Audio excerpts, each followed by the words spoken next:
it chapter by chapter, one bite at a time. So many adventures and mountains we can climb. Take it word for word, line by line, one bite at a time.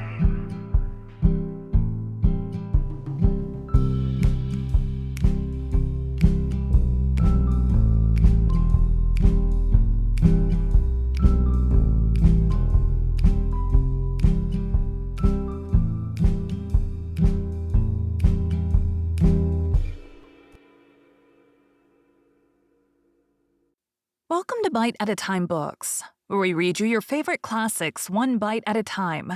My name is Bree Carlile, and I love to read, and wanted to share my passion with listeners like you. If you want to know what's coming next and vote on upcoming books, sign up for our newsletter at biteatatimebooks.com. You'll also find our new t-shirts in the shop, including podcast shirts and quote shirts from your favorite classic novels. Be sure to follow my show on your favorite podcast platform so you get all the new episodes.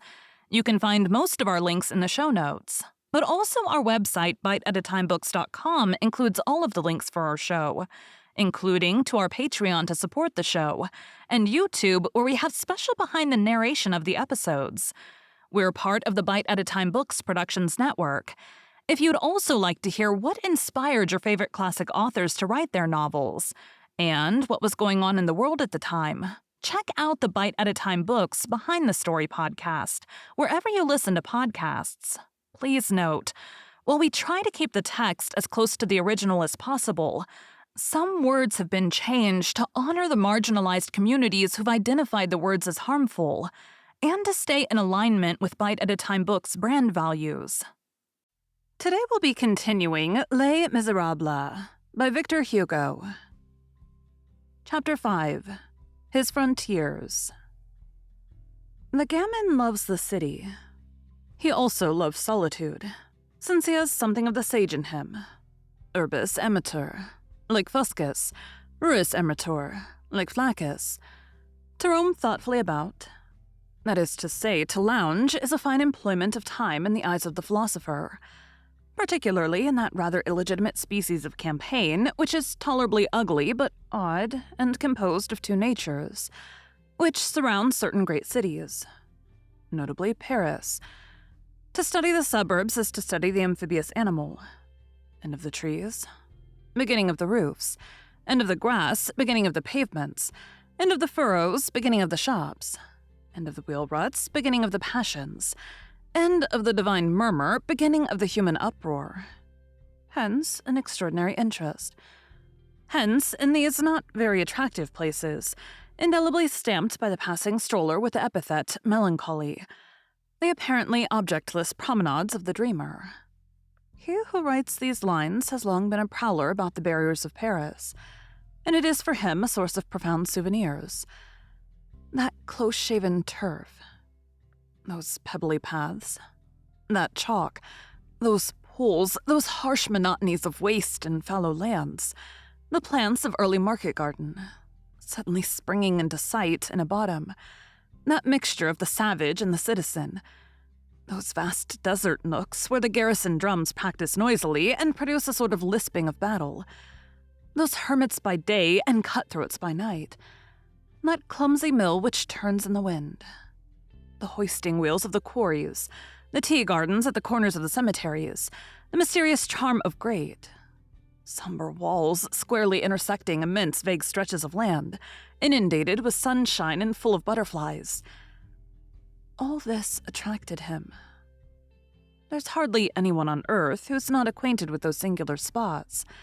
The Glacier, the Cunette, the hideous wall of Grenelle, all speckled with balls, Montparnasse, the Fosse Lopes, Albiers on the bank of the Marne, Montsuris, the Tom Issoir, the Pierre Plat des Chatillon, where there is an old exhausted quarry which no longer serves any purpose, except to raise mushrooms, and which is closed on a level with the ground by a trap door of rotten planks. The Campagna of Rome is one idea. The Benelux of Paris is another. To behold nothing but fields, houses, or trees in what a stretch of country offers us is to remain on the surface. All aspects of things are thoughts of God. The spot where a plain affects its junction with a city is always stamped with a certain piercing melancholy. Nature and humanity both appeal to you at the same time there. Local originalities there make their appearance. Anyone who, like ourselves, has wandered about in these solitudes contiguous to our faubourgs, which may be designated as the limbos of Paris, has seen here and there, in the most desert spot, at the most unexpected moment, behind a meager hedge or in the corner of a lugubrious wall, children grouped tumultuously, faded, muddy, dusty, ragged, disheveled, playing hide-and-seek and crowned with cornflowers. All of them are little ones who have made their escape from poor families. The outer boulevard is their breathing space. The suburbs belong to them. There, they are eternally playing truant. There, they innocently sing their repertory of dirty songs. There they are.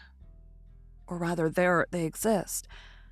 Far from every eye in the sweet light of May or June, kneeling round a hole in the ground, snapping marbles with their thumbs, quarreling over half-farthings, irresponsible, volatile, free and happy, and no sooner do they catch sight of you than they recollect that they have an industry and that they must earn their living, and they offer to sell you an old woolen stocking filled with cockchafers or a bunch of lilacs. These encounters with strange children are one of the charming and at the same time poignant graces of the environs of Paris. Sometimes there are little girls among the throng of boys. Are they their sisters? Who are almost young maidens, thin, feverish, with sunburnt hands, covered with freckles, crowned with poppies and ears of rye, gay, haggard, barefooted. They can be seen devouring cherries among the wheat. In the evening, they can be heard laughing. These groups, warmly illuminated by the full glow of midday, or indistinctly seen in the twilight, occupy the thoughtful man for a very long time, and these visions mingle with his dreams. Paris. Center. Banlieue. Circumference. This constitutes all the earth to those children. They never venture beyond this. They can no more escape from the Parisian atmosphere than fish can escape from the water. For them, nothing exists 2 leagues beyond the barriers. Ivry, Gentilly, Arcueil, Belleville, Aubervilliers, Milmenot, Choisy-le-Roi, Billancourt, Moudon, Issy, Vanville, Sèvres, Puteaux, Neuilly, Genevièves, Columbus, Romanville, Château, Asnières, Bougainville, Nanterre, Ing, Noisy-le-Sec, Nogent, Gournay, Drancy, Gonesse. The universe ends there. Thank you for joining Bite at a Time Books today, while we read a bite of one of your favorite classics. Again, my name is Bree Carlile, and I hope you come back tomorrow for the next bite of Les Miserables. Don't forget to sign up for our newsletter at biteatatimebooks.com and check out the shop. You can check out the show notes or our website, biteatatimebooks.com, for the rest of the links for our show. We'd love to hear from you on social media as well.